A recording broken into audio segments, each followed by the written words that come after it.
Sorry guys, I think we've got a really bad connection here. Can anyone hear me? I see Mel, you've got your hand up. We'll see if we can... Yeah, can hear you, Cole. Okay, fire away, Mel. Oh, okay. Nathan, first of all, I guess, what is it about you and first balls in Sri Lanka? Yeah, not really sure, to be honest, Mel. Yeah, obviously a pretty nice way to start. So that's what we aim to do as bowlers, is make sure we're on the mark first go. So yeah, no, I was pretty happy with it. Can you talk a bit about, I guess, the bounce that was on offer? There was obviously plenty of turn, but it looked like you were really enjoying having the extra bounce to play with, and I guess that was part of that first ball as well. Yeah, it's one of the things that I've always looked to really try and exploit is the bounce that I'm able to get. So it's one of my biggest weapons. There's no secret about that. Everyone knows that. So it's something that I'm very excited to see. Obviously, spin and bounce is usually good signs if I'm bowling well. Louis. Hey Nathan, I think you overtook. I think you got in your sights, and you overtook a few people just on the wicket taking kind of charts today. How special is it to do that at the ground that you've got a bit of history at?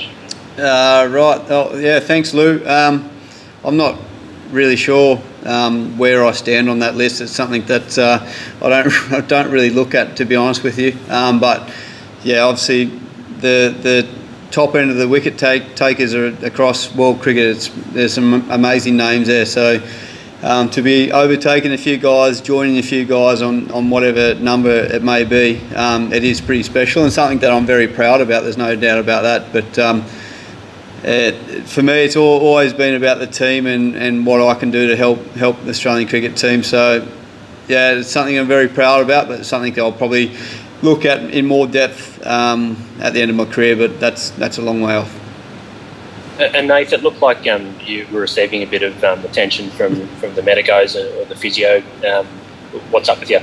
Yeah, no, just the fourth ball had a like a little back spasm type thing. So never had one ever. I've been pretty lucky, touch wood, with injuries, but it didn't impede me bowling. I'm pretty stiff now, but we're lucky enough. We've got a pretty amazing medical staff here that I'll no doubt be having dinner in the team room, getting a bit of physio. So that's all part of it. What are you going to have to do to kind of recover from that one, mate, through this test? You're obviously going to have to bowl a lot of overs in the second innings too, right? Yeah, well, it happened in my first over, so it's nothing that impeded me. I'm just going to do everything that I possibly can to make sure that I get enough rest and recover well. See our amazing medical staff here, and we'll just go on from there. There's no excuses. I've got to come out here and perform and do what I do best, and that's bowl off breaks. So didn't impede me. Just a little back spasm. I'll be fine. Scott.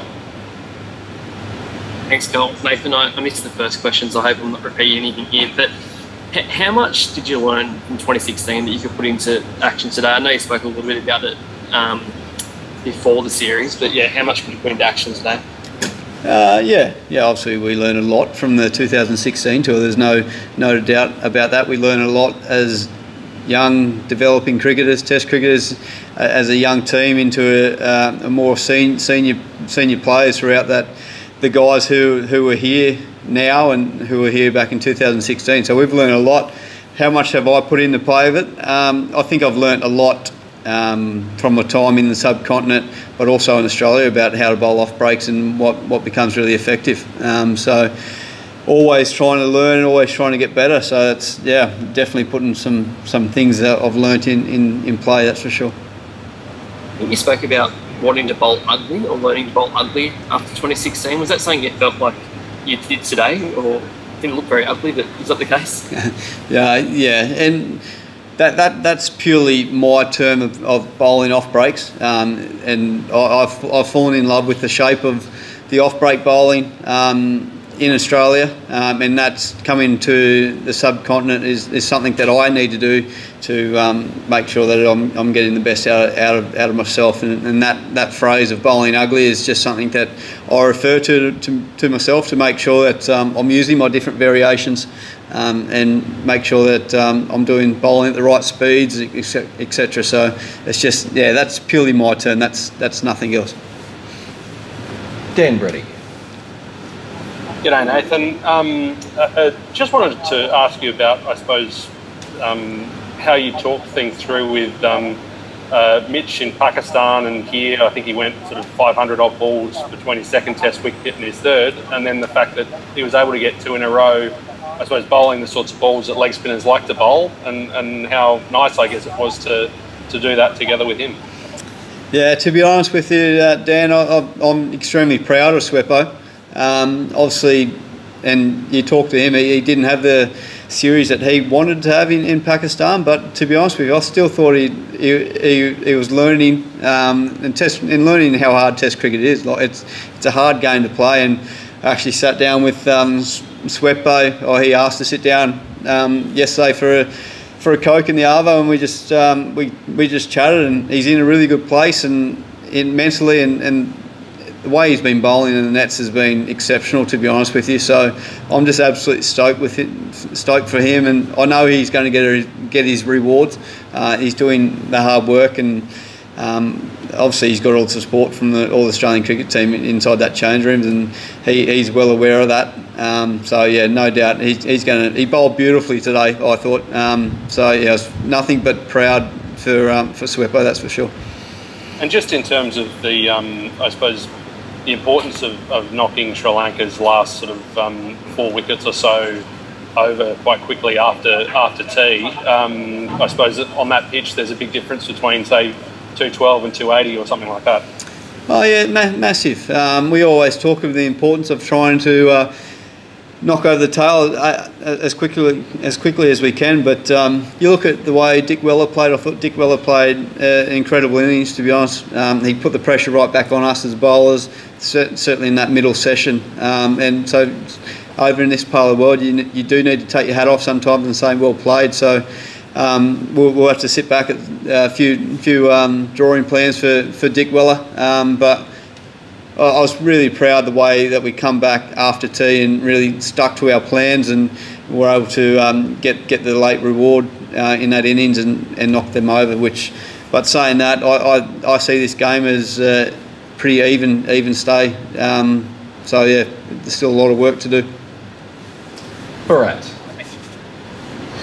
Thanks, Cole. Hey Nathan, just about the speeds that you're bowling today, and do you need to bowl like slightly slow in these conditions just to get more out of it? I mean, based on what you bowled today.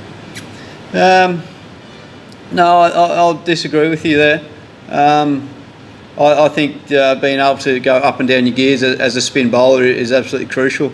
It really depends on your plan and how you actually think you're going to get different batters out. So I think the quicker ones are still reacting. You look at my first ball today, I'd say that's probably on the quicker side of things, and you saw how much that bit and turned and bounced. So yeah, I think it's, to be honest with you, it's every bowler's different, but if you're able to go up and down the gears, I think that's only going to help you as a spin bowler in these conditions. Russell.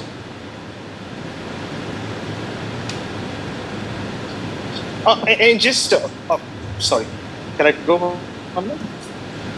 Yeah, we're just our internet connection has just gotten really bad. Yeah, go Bharat. Can you hear us? Oh yeah, I can. Just after that first delivery,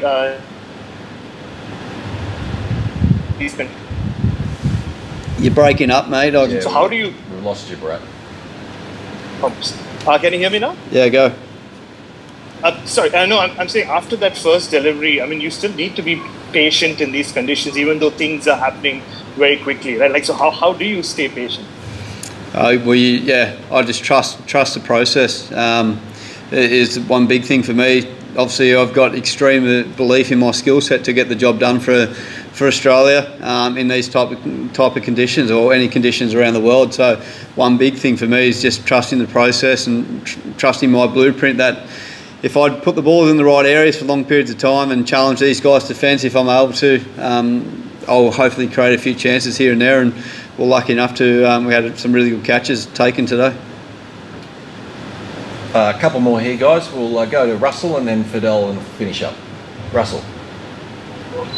Thanks, Cole. Nathan, just wanted to ask you, 22 in a row on day one. It's a pretty good effort given to get that back spasms early. I mean, where does that sort of rate in terms of how many you've bowled in long spells before across 2 sessions? And is there a cap at how many you can bowl? Because you're probably going to have to bowl those long spells again in the second innings. I'm not really sure, mate. I love bowling. You bring Pat in here and ask him if he can take my hand, take the ball out of my hand on these type of conditions, and he'll probably tell you where to go. To be honest with you, I absolutely love bowling, especially in these conditions. And as I said, this is my job over here in these conditions. So if I can just keep playing my role for the Australian cricket team, then I'm more than happy to do that. I'll do whatever the team needs. If that's long spells, and that's long spells. If it's short spells and Pat's changing his bowlers, that's totally fine as well. He's well aware that I'm more than happy to bowl long spells and really get into the contest and get into the game. Last one, guys. Fidel. Oh, did you have another? Hi Nathan. I just want to dig into the idea of bowling ugly and kind of have you elaborate a little bit on what that means to you. Is it about posing different questions to batters, in a certain spell more than you would perhaps when you bowl at Australia? Yeah, you've summed it up perfectly. It's about, for me, asking different questions by different variations. Where in Australia I'll probably stick to my strength, which is my stock ball, and trusting that, where when you come over here, you've probably got about 3 to 4 different variations that you're able to trust and know that you're going to get some assistance off the wicket. We're not surprised by any means. That we expected exactly what happened today. That's what our training has been like and been preparing for the last month. So it's just about doing those little things and trusting each and every process, I guess. Did you have another one there, Russell, or are you good? Lockie had one. No, I'm good. Thanks, Cole. That's fine. Thank you. All right, guys. No worries, guys. Thanks Cheers, guys. for that. We'll wrap it up there and catch you tomorrow. Thanks, Cole. Thanks, guys. Thank you. Recording stopped.